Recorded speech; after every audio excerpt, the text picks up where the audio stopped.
Kaixo, ongi etorria, kanguru olimpiadako azken 5 problema erresak egingo ditugu. Erresak dira, Orduan hasiko gera. 6. Igeltsero batek 4 metro bider 6 metro neurriko zorua alikatatu nahi du baldosa berdin-berdinak erabiliz. Orduan jarraitu hemen baldosak. Ezin da gainazalpenik egin, hau da bat bestean ezin da jarri, ez eta alikatatu gabeko espaziorik utzi gabe, orduan dena bete behar dugu. Mosaiko hauetatik zein ezin da erabili? Modu desberdinak daude egiteko, bat izan daiteke esatea. Honekin egin dezakegu hau, honekin egin dezakegu hau, bai ez da? Hemen da laukoa, lau egiten dugu, adibidez hemen ikusten bezala, jartzen dugu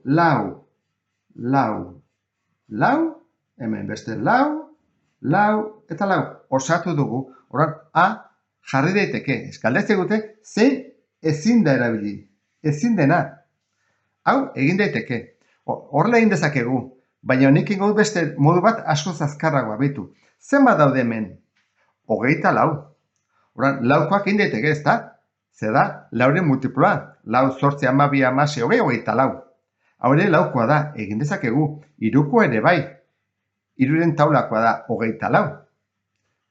Lau bider 6 da 24. Laukin ere egin dezakegu. Hemen 5 dagode. 5 baldin baditugu ezin dugu lortu 24. Lau soberan izango ditugu. Horren argi dago de ez dela. Oankoazio guztia besteak nola ahal diren. Esan dugu hau posible dela, hau ere erresa da ez da. Jartzen baitugu goiti bera denak, horrela, laukoak, lau, horrela. Ba, lortu dugu, honekin ere egitea. Honekin jarri daiteke horrela, ez da? Horreiten badugu. Eta gero hemen beste erauntara. Gero horrela. Eta azkeneko, modu desberdinak daude, Azkeneko biak izango daiteke horrela, ez da? Nik egiten bat horrela.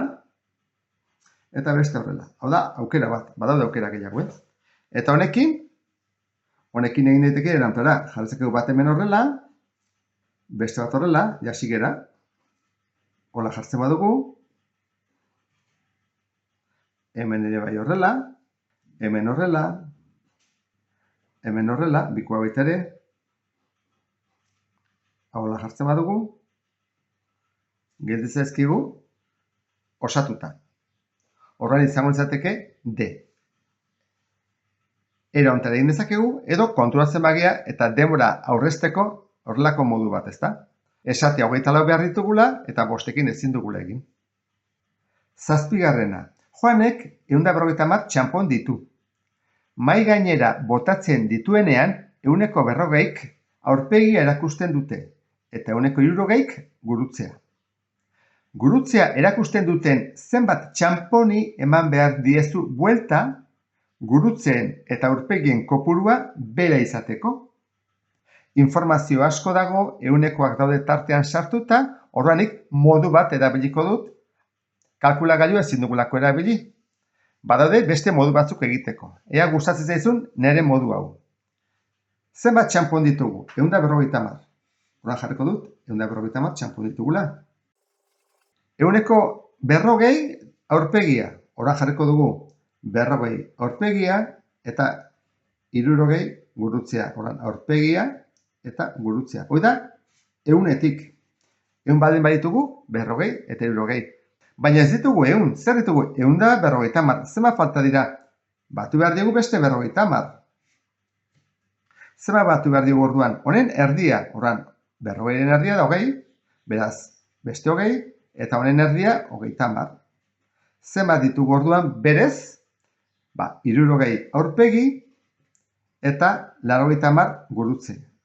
Batuta, 150. Oraingoz, ondo egin dugu. Jartzen du, zenbat buelta eman behar diogun, gurutze eta aurpegin kopuru bera izateko. Gurutzeak gehiago ditugu. Orduan, gurutze batzui buelta eman behar diogu izateko honen berdina. Nola egin daiteke hau? Ze diferentzi dago?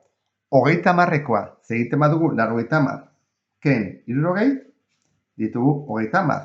Orduan, bakoitzari 15 eman behar dizkogu. Bitan banatu behar dugu 15 eta 15. Orduan, egingo duguna izango da.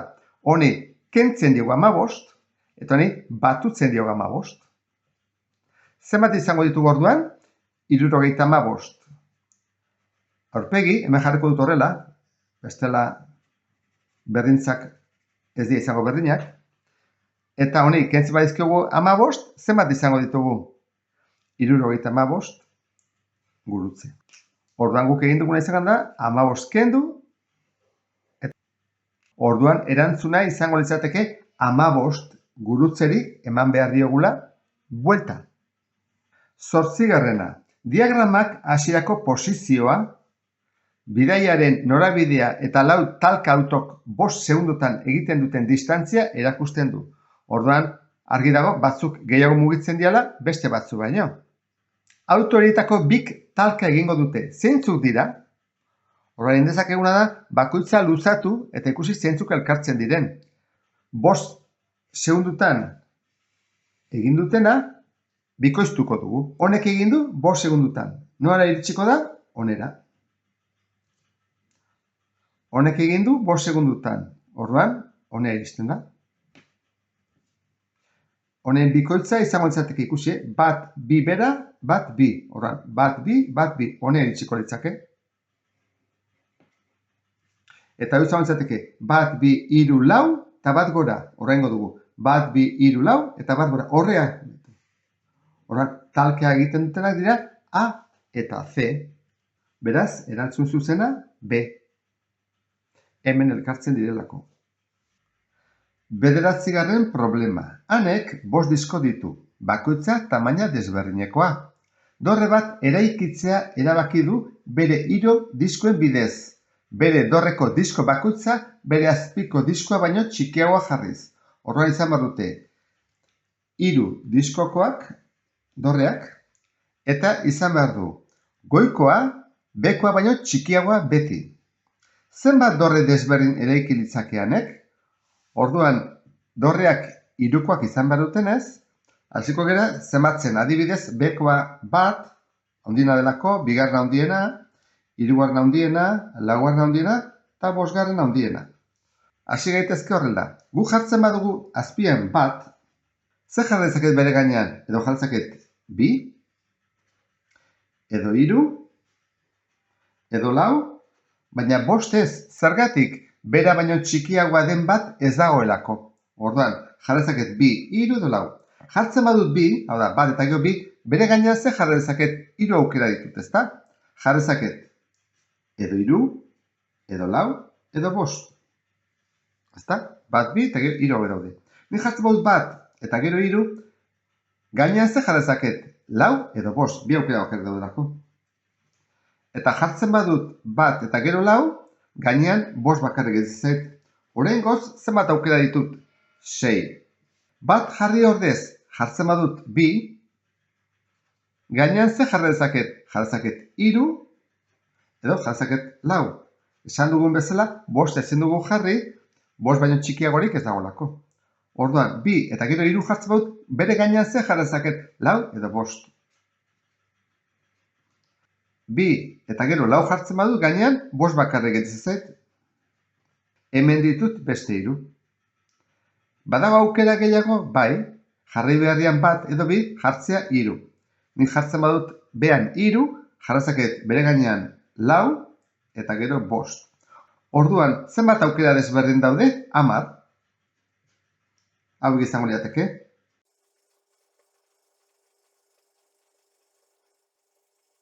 Horrela erantzungo genuke problema. Bideo honetako azken problema. 10. Ebak erakusten den lauki sarearen laukietan idatzi nahi ditu batetik 8 zenbakiak. Horren hemen idatzi nahi ditu 1, 2, 3, 4, 5, 6, 7 eta 8. Errenkada bakoitzeko laukitxoetako zenbakien batuketak, berdinak izan daitezen. Horren, hau batuta eta hau batuta ematen duna izan borde berdina. Eta zutabe bakoitzeko laukitxoetako zenbakien batuketak berdinak izan daitezen. Horren, zutabean ere eman behar du beti zenbaki berdina, batuketa egin diz. Horren, ni batutzen dut, beti berdina. Batutzen horrela, eta bi hauen artean ere berdina. Dagoeneko 3, 4 eta 8 zenbakiak idatzi ditu, bai, idatzita daude. Irudian agertzen den bezala. Zein zenbaki idatziko du lauki ilunean, orain jakin behar dugu hemen, ze zenbaki dagoen. Hau egiteko modu desberdinak daude, baina nik erabiliko dut simetria. Adibidez adelantela. 1, 2, 3, 4, 5, 6, 7, 8. Berdina izateko beti, egingo dugu horrela, 1 8ekin batu, 2 7ekin, 3 6ekin, eta 4 5ekin. Batutzen baitut, beti emango du 9. Orduan, 3-ren ondoan, zeek joan behar du 6, eta 4-ren ondoan, 5, eta 8-ren ondoan, 1. Zeintzuk gelditzen zaizkigu kokatu gabe?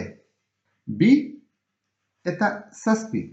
Orain jakin behar dugu 2 noa doan eta 7 nora doan, ezta? Horrela bakoitzak ematen badu 9, 9, 9 eta 9, horrela zenbat izango da 18 eta 18. Derrigorrez. Zenbat falta dira orduan hemen? 2. Eta hemen 7. Orduan erantzun zuzena izango litzateke E. Eta horrela amaitzen ditugu problemak. Bideo hau lagungarria izan zaizulakoan beste bat arte. Agur!